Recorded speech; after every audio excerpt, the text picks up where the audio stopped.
Balanoglossus chordate या non chordate? आपको भी धोखा हुआ ना? Hello students, welcome back to my channel biology cell. और आज मैं आपको बेलेनोग्लॉसस, प्रोटोकॉर्डेटा या कॉर्डेटा और नॉन कॉर्डेटा के बीच में क्या आता है, कनेक्टिंग लिंक क्या है, आज मैं उसके बारे में आपको डिस्कस करूंगी सो दैट कि आपका कोई भी क्वेश्चन इसके रिगार्डिंग गलत नहीं होगा। नॉन कॉर्डेटा में हमने जितने भी पढ़े हैं वो सारे नॉन कॉर्डेटा के जो फाइलम हैं हमने इकाइनोडर्मेटा तक सारे कंप्लीट कर लिए हैं। कॉर्डेटा हमने उनको बोला है जिनके की पास लाइफ के किसी भी फॉर्म में, जिंदगी में, मतलब जब से उनका जीवन की शुरुआत होती है जाइगोट से लेके, जाइगोट से जब वो फीटस और जब वो बनता है बेबी, तब से एडल्ट तक, जब तक वो अपनी ज़िंदगी जीते हैं तब तक उनमें अगर नोटोकॉर्ड है तो वो उनके कॉर्डेटा के कैरेक्टर्स माने जाएंगे। इसके साथ ही कॉर्डेटा की और क्या क्या विशेषताएं हैं कि अगर ऑर्गेनिज्म में ये खासियत है तो वो कॉर्डेटा होगा। पहली बात, नोटोकॉर्ड की हमने बात कर ली। नोटोकॉर्ड प्रेजेंट होनी चाहिए लाइफ के किसी भी पार्ट में या फिर through out the life present होनी चाहिए। सेकेंडली, उनके पास फेरेंजियल गिल स्लिट्स होने चाहिए, यानी कि जो फेरिंग्स है वो परफोरेटेड होनी चाहिए और उसमें गिल स्लिट्स होने चाहिए। थर्ड, उनका जो सेंट्रल नर्वस सिस्टम है, तो यानी कि डॉर्सल, होलो एंड सिंगल अगर उनके पास नर्व कॉर्ड है सीएनएस में तो वो कॉर्डेटा का कैरेक्टर है। हार्ट उनका कॉर्डेटा का वेंट्रल होना चाहिए। और इसके अलावा लास्टली जो एक खासियत उनमें प्रेजेंट होनी चाहिए, that is post anal tail. सभी कॉर्डेटा में पोस्ट एनल टेल प्रेजेंट होगी। किसी में वो टेल दिखेगी और किसी में वो जो टेल है वो फ्यूज हो जाएगी और दिखेगी नहीं, बट उसकी जो टेल अंदर अगर स्ट्रक्चर में देखेंगे, बोन स्ट्रक्चर में, तो हमें पोस्ट एनल टेल की बोन स्ट्रक्चर्स नजर आएंगे।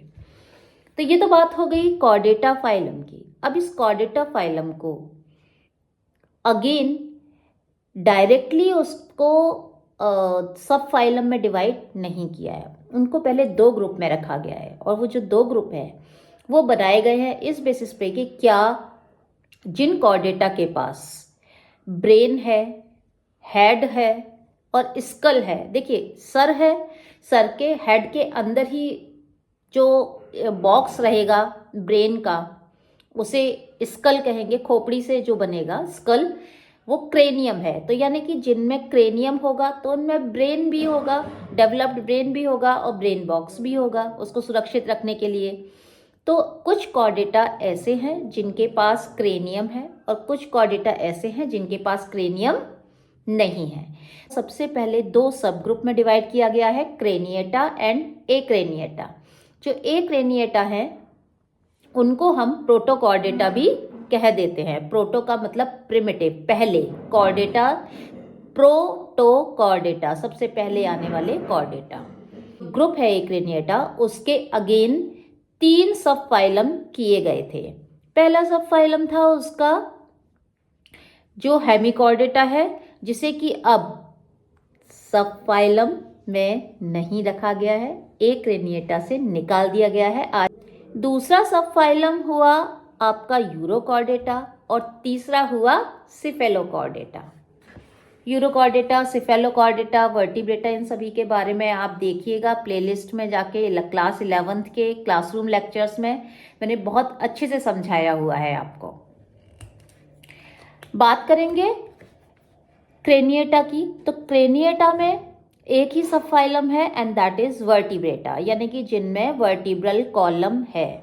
इसका मतलब जो एक्रेनिएटा है उनके पास आपको वर्टिब्रल कॉलम भी नहीं देखने को मिलेगा।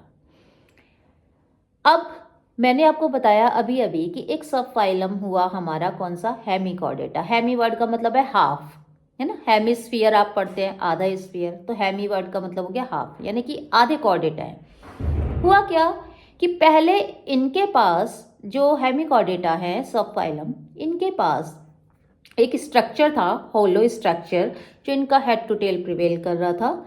और उस स्ट्रक्चर को साइंटिस्ट ने सोचा कि वो शायद नोटोकॉर्ड है, लेकिन बाद में पता चला लेटर कि वो नोटोकॉर्ड नहीं है, वो स्टोमोकॉर्ड था। तो इनको हेमिकॉर्डेटा को यहाँ से एक्रेनिएटा से हटा के इनका एक नया फाइलम तैयार कर दिया गया और वो उसका नाम दिया गया आपका हेमिकॉर्डेटा ही। और ये काम किया जिस साइंटिस्ट ने, उसका नाम था हाइमेन। तो ये नीट वाले बच्चों के लिए, या आप CUET दे रहे हैं या कोई और भी कंपटीशन दे रहे हैं, या आप अगर ग्रेजुएशन कर रहे हैं जूलॉजी से, तो भी आपके लिए इम्पॉर्टेंट हो जाता है कि हाइमेन ने इसको हटा के सब फाइलम से और एक रेनिएटा ग्रुप में से किसका, कॉर्डेटा फाइलम के, वहाँ से हटा के एक नया ही फाइलम बना दिया। और हेमिकॉर्डेटा जो फाइलम है, इसके जितने भी मेंबर्स हैं वो सब माने जाते हैं कि कॉर्डेटा और नॉन कॉर्डेटा के बीच की कनेक्टिंग लिंक बनाते हैं ये।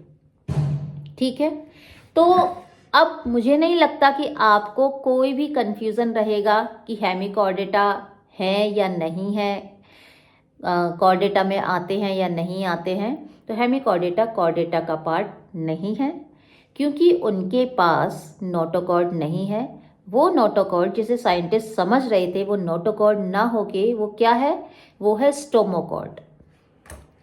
देन उसके बाद जो इनका क्रेनिएटा का जो वर्टिब्रेटा है आपका, वर्टिब्रेटा में इसको अगेन इसका क्लासिफिकेशन है, वो आपकी बुक में बहुत अच्छे से दे रखा है, जिसके बारे में मैं आपको नेक्स्ट वीडियो में बताऊंगी। तो अब आपके लिए एक क्वेश्चन, सोचिए कि नॉन कॉर्डेटा और कॉर्डेटा के बीच की कनेक्टिंग लिंक, कोई एक ऑर्गेनिज्म का नाम बताइए।